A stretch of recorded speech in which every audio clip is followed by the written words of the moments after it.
मशहूर अभिनेत्री और भाजपा के सांसद कंगना रनावत को सुप्रीम कोर्ट ने एक बार फिर से फटकार लगाई है। कंगना रनावत अपने बड़बोलेपन के लिए जानी जाती हैं। वो इस तरीके का विवादित बयान देती हैं जिसके लिए वो बार बार फंस जाती हैं। कंगना रनावत ने किस किस तरीके का बयान दिया है ये बताने की आवश्यकता नहीं है और उनका यही बड़बोलापन उनके लिए गले की फांस बना हुआ है। अब सुप्रीम कोर्ट से एक बार फिर से उन्हें फटकार लगी है। मामला वही किसान आंदोलन से जुड़ा हुआ है। आप सभी जानते हैं कि मोदी जी के 3 काले कानून के विरोध में जब किसान सड़कों पर उतर आए थे तो भाजपा भक्ति में लीन कंगना रनावत किस किस तरीके का ट्वीट किया करती थी, जिसकी वजह से एयरपोर्ट पे ये थप्पड़ भी खा चुकी हैं और अब सुप्रीम कोर्ट एक बार फिर से उन्हें फटकार भी लगा चुकी है।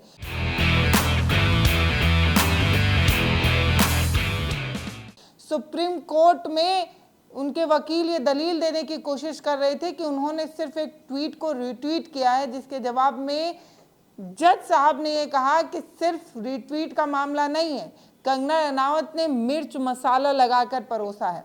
वकील बार बार दलील देने की कोशिश कर रहे थे तो कोर्ट में साफ कहा गया, सुप्रीम कोर्ट में साफ कहा गया वकील की तरफ इशारा करते हुए कि अगर आप हमारी बात नहीं माने तो मजबूरी में हमें कोई ऐसा बयान देना पड़ जाएगा, कोई ऐसा एक्शन लेना पड़ जाएगा जिससे आपके केस में प्रॉब्लम आ सकती है।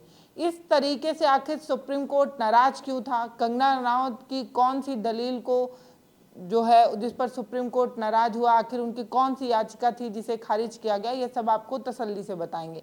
तो आप सभी को पता है कि मंडी से भाजपा की सांसद हैं कंगना रनावत। जीत के बाद इन्हें सांसद बनने का मौका तो मिल गया, लेकिन सांसद की क्या जिम्मेदारी होती है ये इन्हें पता नहीं है। मंडी जब बाढ़ से, बादल फटने से, एक गहरे आघात से जूझ रहा था तब कंगना रनावत लापता थी, इन्हें पता ही नहीं था। और तो और ये इस तरीके का ट्वीट कर देती थी जिसको लेकर बवाल मच जाता था। ये देखिए एक खबर की कटिंग। कंगना रनावत को ये पता ही नहीं था कि उनकी संसदीय क्षेत्र में, उनके मंडी सीट में क्या कुछ हो गया है, किस किस तरीके से लोग जो है वो परेशान हैं। और तो और इन्होंने संपर्क साधने और जानकारी लेने की बात भी कहकर जो ट्वीट किया था वो ट्वीट भी गलत था। बाद में वहाँ के लोगों को ही सफाई देनी पड़ी थी कि कंगना रनावत बिना जानकारी के ही ट्वीट कर गई थी। तो अपने संसदीय क्षेत्र में इन्हें बिल्कुल भी जानकारी नहीं है। जो लोग वहां पर परेशान थे, जो लोग वहां पर जूझ रहे थे, पहले तो कंगना रनावत वहां पहुंचती नहीं है और जब कभी इनकी नींद खुलती है, इन्हें होश आता है, ये पहुंचती भी हैं, तब फोटोबाजी में लगी रहती हैं। जो बात महिला ने इन्हें फटकार लगाते हुए कहा था कि अब क्या करने आई हो, फोटो खिंचवाने आई हो। तो कंगना रनावत वो है जो सांसद तो बन गई हैं, लेकिन सांसद की क्या जिम्मेदारी होती है ये इन्हें पता नहीं। जो बाढ़ पीड़ित इलाका है, जो प्राकृतिक आपदा से जूझ रहा इलाका है, वहां जाकर ये कह देती हैं कि हम क्या करें, हमारे पास कोनो मंत्रालय थोड़ी है, जब कोई मंत्रालय मिल जाएगा तब हम आपकी मदद करेंगे। इस तरीके का इनसेंसिटिव बयान देने वाली कंगना रनावत कई बार अपने इंटरव्यू में इस तरीके की बात कह चुकी हैं। ये भी कह चुकी हैं कि भाजपा ने इन्हें सांसद बनाने के लिए ये कहा था कि वो पार्ट टाइम सांसद बनेंगी, कुछ लिमिट टाइम के लिए ही इन्हें जो है वो संसद भवन आना है। कंगना रनावत की कई ऐसी तस्वीरें, कई ऐसी वीडियोस हैं जो आते रहे हैं कि कंगना रनावत सांसद तो बन गई हैं, लेकिन जनता के प्रति कृतज्ञता, सम्मान इन्हें पता नहीं है, इनको अपनी ड्यूटी पता नहीं है।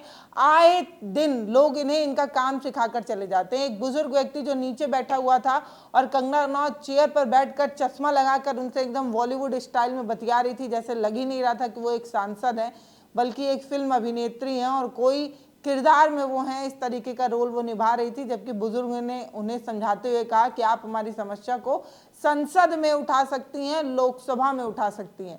तो एक सांसद तो बन गई हैं कंगना रनावत, अलग अलग तरीके की साड़ी पहनकर, चश्मा लगाकर संसद तो पहुंच जाती हैं, लेकिन इन्हें इनकी ड्यूटी पता नहीं है। अब फिलहाल हम मुद्दे पर वापस आते हैं कि कोर्ट में इन्हें क्यों फटकार लगी है और कोर्ट में फटकार लगने के बाद कंगना रनावत की मुश्किलें कैसे बढ़ सकती हैं। तो आप सभी को पता है कि कंगना रनावत ने किसान आंदोलन को लेकर कई जो है वो पोस्ट किए थे। पहला तो जो किसान आंदोलन में थे उन्हें खालिस्तानी, आतंकवादी, बलात्कारी, न जाने क्या क्या कह डाला था। और उसके बाद उन्होंने एक ट्वीट और किया था जिसमें एक बुजुर्ग महिला की तस्वीर लगाकर ये कहा था कि ये महिलाएं 100-100 रुपए में जो है वो उपलब्ध हो जाती हैं। शाहीन बाग में भी आंदोलन का हिस्सा रही और अब देखिए यहाँ पर भी आ गई। इस तरीके की बात जो है उन्होंने पोस्ट में लिखी थी, जबकि वो दोनों महिलाएं अलग थी। जब कंगना रनावत को ये बात पता चल गई कि दोनों महिलाएं अलग हैं तो कम से कम माफ़ी मांग लेनी चाहिए थी, लेकिन कंगना रनावत ने ऐसा नहीं किया। ये लोग ठीक हैं, मतलब बिना रीढ़ के हड्डी के जो जीव होते हैं ना, जैसे केचुआ टाइप, उसी टाइप के ये लोग हैं, इन्हें फर्क नहीं पड़ता। मतलब कंगना रनौत एक आम महिला को जलील कर देंगी, अपमानित कर देंगी और उसके बाद माफ़ी तक नहीं मांगेंगी। तो कंगना रनौत ने जिस महिला को शाहीन बाग के आंदोलन का भी हिस्सा बताया था, दरअसल वो महिला जो है वो पंजाब के भटिंडा की रहने वाली महिंदर कौर थी, जिन्होंने कोर्ट में जाकर, भटिंडा कोर्ट में जाकर मानहानि का केस दायर करके कह दिया कि जिस तरीके से कंगना रनौत ने पोस्ट किया है, इससे उनकी छवि जो है उसको नुकसान पहुंचा है और उन्होंने एक भारी भरकम जुर्माना जो है वो डाल दिया था। बाद में भटिंडा कोर्ट में जब उन्हें कोई राहत नहीं मिली, तब सुप्रीम कोर्ट पहुंच गई। सुप्रीम कोर्ट में उनके वकील बार बार ये कहने की कोशिश कर रहे हैं कि कंगना रनौत को पंजाब आने में डर लगता है, क्योंकि एक बार थप्पड़ कांड तो हो ही चुका है, जब एक सीआरपीएफ की जवान कंगना रनौत को एक चमाटा लगाती हैं और ये बताती हैं कि हर महिला जो आंदोलन में गई थी वो 100-100 रुपए में उपलब्ध होने वाली महिला नहीं थी, वो किसान थी जो उगाती है और पूरा देश खाता है। महिला किसान के लिए कंगना रनौत ने इस तरीके का विवादित बयान दिया था, जिसके बाद उन्हें चपेट भी खानी पड़ी थी। हालांकि किसी भी तरीके की हिंसा को हम सपोर्ट नहीं करते हैं, लेकिन फिर भी वो जो सीआरपीएफ की जवान थी, उन्होंने कंगना रनौत को थप्पड़ मारा, जिसका वीडियो भी आया था। तो उसी बयान, उसी कमेंट को लेकर अब सुप्रीम कोर्ट ने भी जो है वो अपना रुख जो है वो साफ किया और कहा है कि इस तरीके की चीज़ें जो है वो लोअर कोर्ट में ही, ट्रायल कोर्ट में ही होंगी, सुप्रीम कोर्ट में डायरेक्ट मत चले आया कि ये इस तरीके की बात कही गई। वकील ने ये कहने की कोशिश की कि दरअसल कंगना रनौत ने तो सिर्फ एक पोस्ट पर रिएक्ट किया था, उसे रीट्वीट किया था, रीपोस्ट किया था।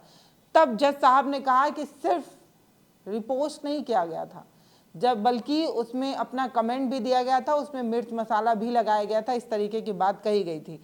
दरअसल सुप्रीम कोर्ट के जस्टिस विक्रम नाथ और जस्टिस संदीप मेहता की बेंच इस मामले में सुनवाई कर रही थी और याचिका की सुनवाई शुरू होते ही मेहता ने यह साफ कह दिया कि यह सिर्फ साधारण रिट्वीट नहीं था, बल्कि इसमें अपनी टिप्पणी जोड़ी गई थी, मिर्च मसाला लगाया गया था। वकील ने यह कहा कि कंगना रनौत अपना स्पष्टीकरण दे चुकी हैं। तो कोर्ट की तरफ से कहा गया कि जहां स्पष्टीकरण दिया गया है वो ट्रायल कोर्ट था, निचली अदालत थी, तो आपको वहीं से न्याय मिल पाएगा, इस तरीके की बात कही गई। फिर भी वकील बार बार जो है अपनी दलीलें देकर कोर्ट को इन्फ्लुएंस करने की कोशिश कर रहे थे, कह रहे थे कंगना रनौत का यहाँ आना सेफ नहीं है, कंगना रनौत डरती हैं जब वो पंजाब आती हैं, इस तरीके की दलील देने की कोशिश हुई। तब भी वहाँ पर कोर्ट ने ये साफ किया, अगर आप पंजाब आने में अपने आप को सुरक्षित महसूस नहीं करती हैं तो व्यक्तिगत पेशी के लिए जो है वो आप आवेदन दे सकते हैं, इस तरीके की बात कोर्ट की तरफ से कही गई। लेकिन तब भी वकील साहब जो है कंगना रनौत को बचाने के लिए बहुत कोशिश करते रहे, जिस पर कोर्ट जो है वो नाराज हो गया। जज साहब ने ये साफ कह दिया, कोर्ट ने ये साफ कह दिया अपने वकील की तरफ कि अगर आप अब ज़्यादा बहस करेंगे ना तो कोर्ट को कोई ऐसी टिप्पणी करनी पड़ जाएगी जो आपके मुकदमे में आपको नुकसान पहुंचा सकती है।